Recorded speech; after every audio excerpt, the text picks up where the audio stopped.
สวัสดีครับ FC เก้าและ FC ใหม่ครับก็ไปต่อสู้นี้งวดนี้ก็จะเป็นงวดที่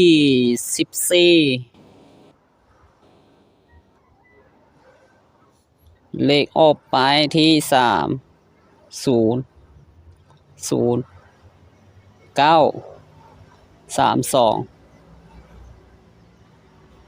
และวิ่งของเรา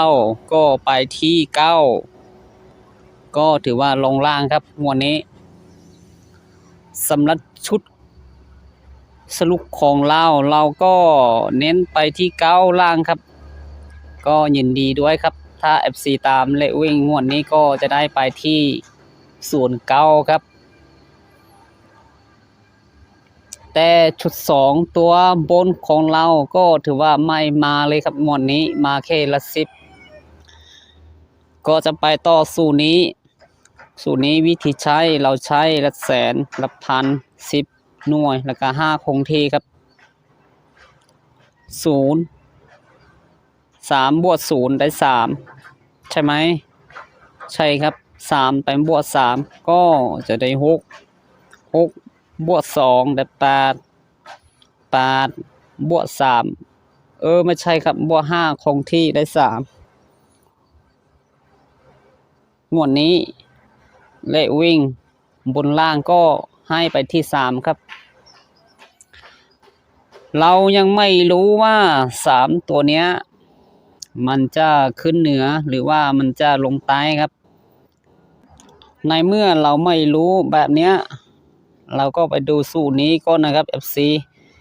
เดี๋ยวเราก็จะมาสรุปอีกทีว่า3ตัวเนี้ยมันจะมีโอกาสขึ้นเหนือหรือว่าโอกาสลงล่างมากกว่าครับ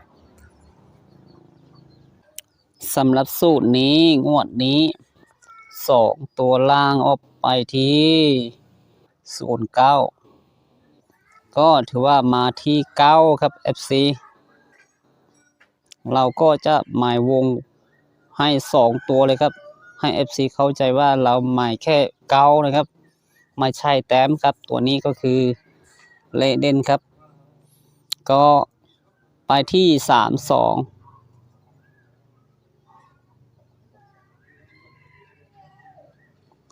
ก็ไปที่หลักหน่วยครับสู้นี้เดินดี FC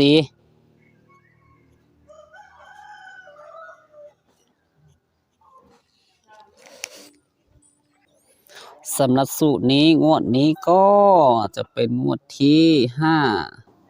50สูตรนี้วันนี้ก็จะได้ตัวนี้เพิ่มไปอีก5แต้มก็ต้องได้6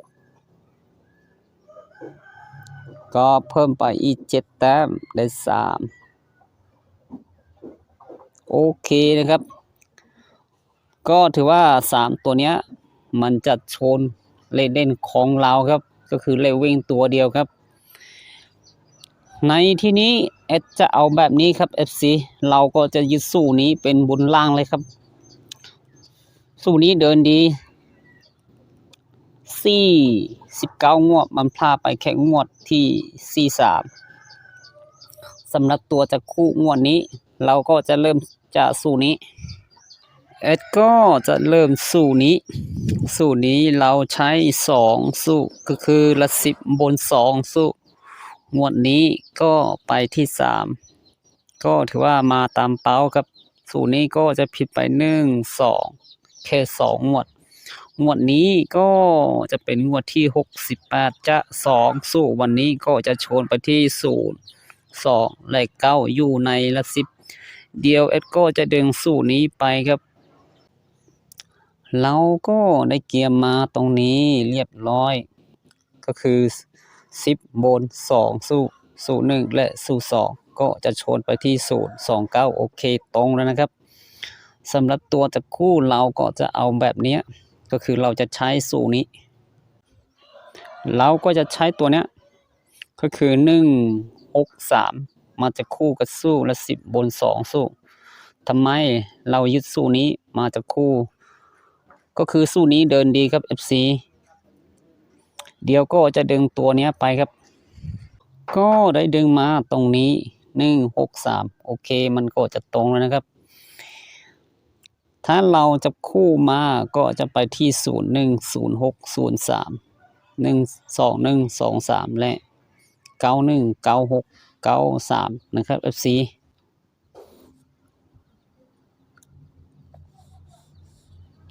ก็จะไปแบบนี้010626239196และ93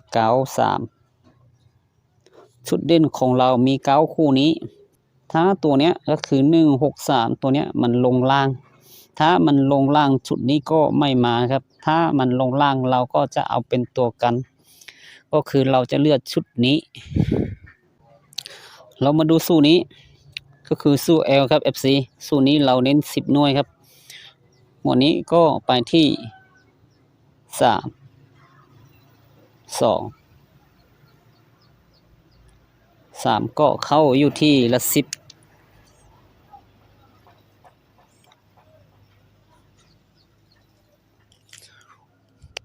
สูตรนี้วันนี้ก็จะได้3ครับ3ตัวเนี้ยเพิ่มไปอีก5แต้มได้8ตัวเนี้ยเพิ่มไปอีก8แต้มก็ต้องได้1ใช่ไหมใช่ครับเพิ่มไปอีก5แต้มได้6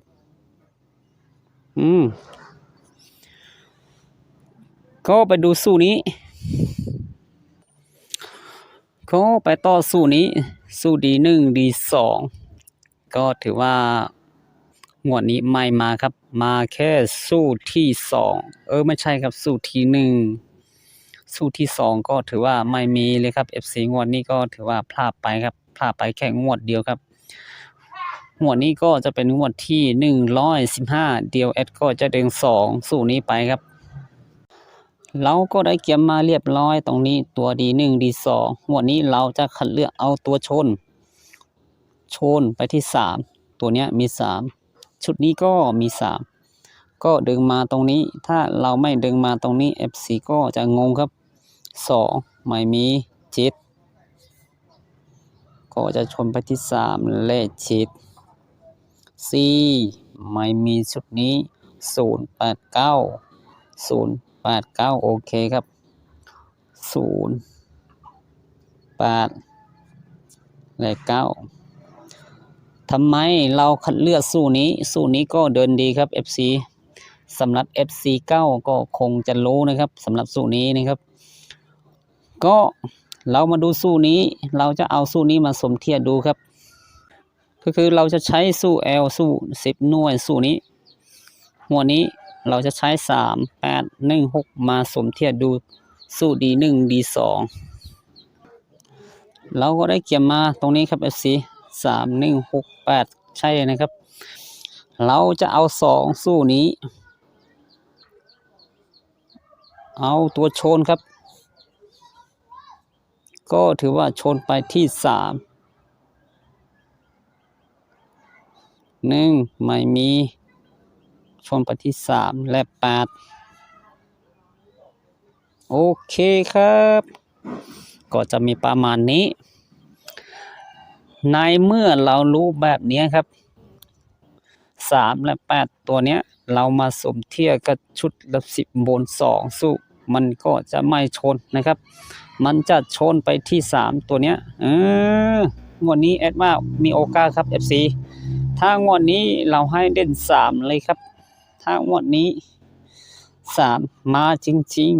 ๆก็จะมีตัวเนี้ย03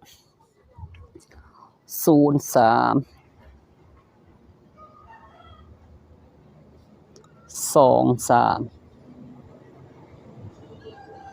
และ93แค่3คู่นี้แอดว่า2-3ตัวเนี้ยมันจะไม่มาแล้วมั้งถ้าเราให้ไม่มาก็ยังเหลือแค่2คู่ก็คือ03และ93 2คู่นี้เดี๋ยวแอดจะมาสรุปอีกทีว่าภายใน2คู่นี้ตัวไหนจะเด่นกว่ากันครับ FC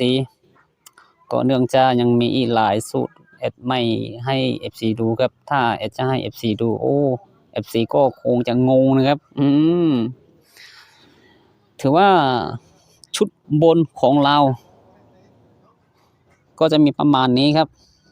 ตัวนี้เราก็จะเน้นบนตรงๆเลยครับก็ไปดูสูตรล่างของเราสูตรนี้ก็ถือว่าเข้าไปที่09ครับให้ชุดวิน2ตัวบนล่างครับงวดนี้ก็จะเป็นงวดที่20วันนี้ก็จะได้3 4 5ไม่ใช่ครับ3 4 6 8 9 2 5นะครับ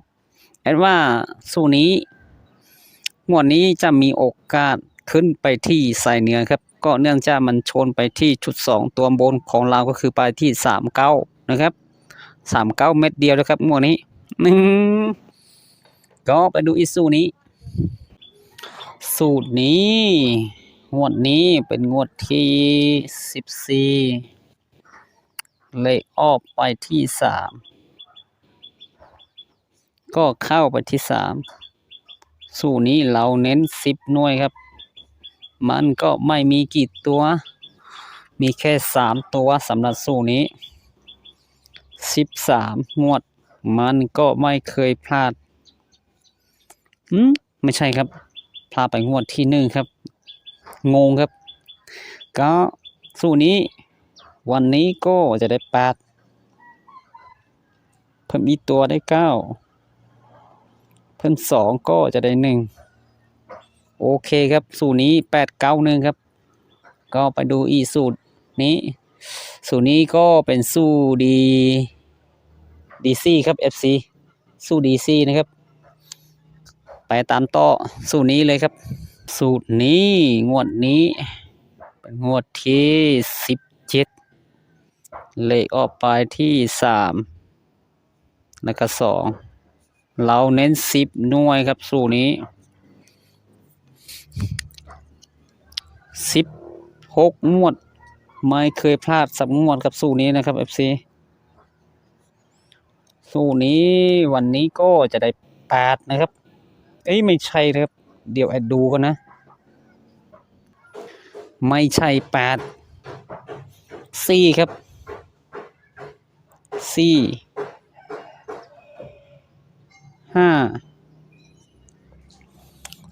5ใช่ไหมตัวเนี้ยเพิ่นไปอีก2แต้มก็จะได้7แอดว่าสูตรนี้น่าจะไม่มาครับงวดนี้ก็เนื่องจากมันไม่ชนสูตรของเราเลยครับสูตรนี้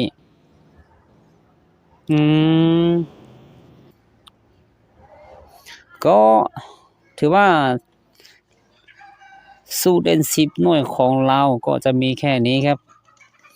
ก็ไปดูสูตรหลักร้อยหรือว่าชุด2ตัวล่างสูตรหลักร้อยของเรางวดนี้ก็จะเป็นงวดที่22ก็ถือว่าตัวชนไม่มาเลยครับ FC งวดนี้มันออกไปที่9ก็งวดนี้จะ2สูตรก็จะชนไปที่1 2 4 8อยู่ในหลักร้อยครับเดี๋ยวแอดก็จะดึงชุดนี้ไปครับ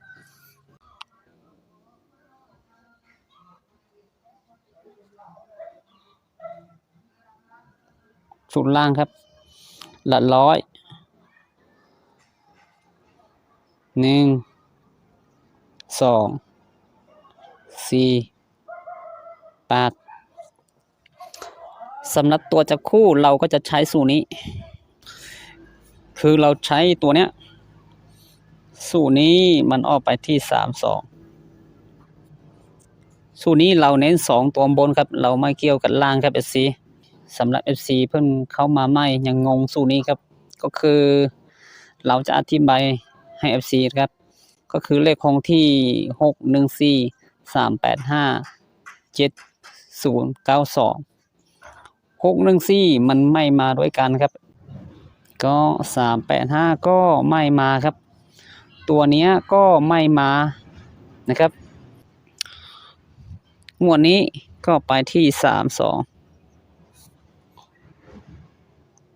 ถ้าชุดนี้ไม่มาและชุดนี้ไม่มาก็คือเอาตัวเนี้ยมันจะคู่กับชุดนี้เอาชุดนี้จะคู่กับชุดนี้หรือว่าเอาตัวนี้จะคู่กับตัวนี้ครับ FC งวดนี้ก็จะเป็นงวดที่43เลขคงที่6 1 4 3 8 5จับคู่ไปที่7 0 9แล้วก็2ลองดูครับว่าชุด2ตัวบนของเราจะเดินต่อไหมเอานะเดี๋ยวเอกก็จะดึงชุดนี้ไปครับ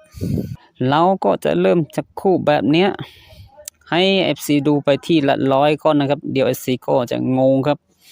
ถ้างวดนี้เราให้ละร้อยไปที่1ถ้าละร้อยไปที่1 6 1 4ไม่มาด้วยกันถ้าไม่มาด้วยกันเราก็จะเอาไปที่31ถ้าเราเอาแบบนี้โอกาสเข้านี่มีสูงครับ3181เอาไหมไม่เอาครับทำไมก็เนื่องจากละร้อยของเรา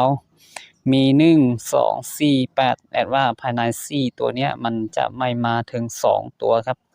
ถ้างั้น81เราก็ไม่เอานะครับก็จะไปที่51ครับ51 71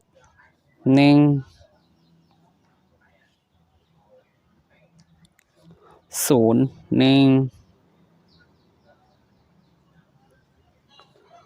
0ไม่ใช่ครับ91 21 21ก็ไม่เอาครับก็เนื่องจากมันมี2ตัวอยู่ที่ละร้อยครับเราว่ามันจะไม่มาถึง2ตัวครับ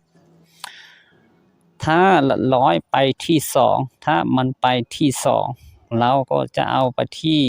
6 2ถ้าเราเอาแบบนี้ชุดนี้ก็จะเป็นชุดตรงๆเลยครับ FC 6 2แล้วก็1 2 1 2ก็ไม่ได้มันมี2ตัวครับใช่ไหมใช่ครับก็42 ก็จะไปที่32 32 82มันมี2ตัวไม่มาไปที่52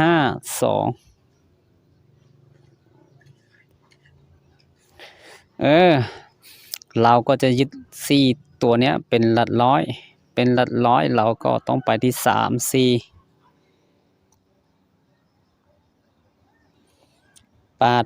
34มันมี2ตัวเราว่าไม่มาครับก็จะไปที่54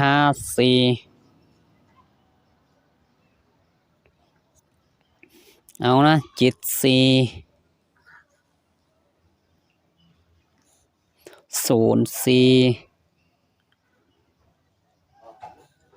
94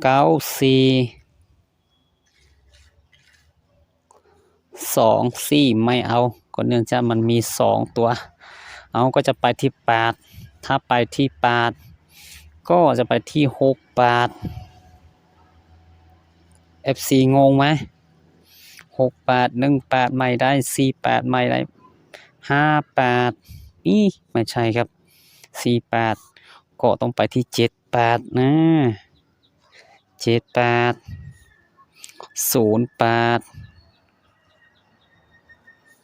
แล้วก็98 สุดท้ายก็คือ28ไม่เอาก็เนื่องจากมันมี2ตัวชุดล่างก็จะมี1 2 3 1 2 3 4 5 35 15 16 17 18ตัว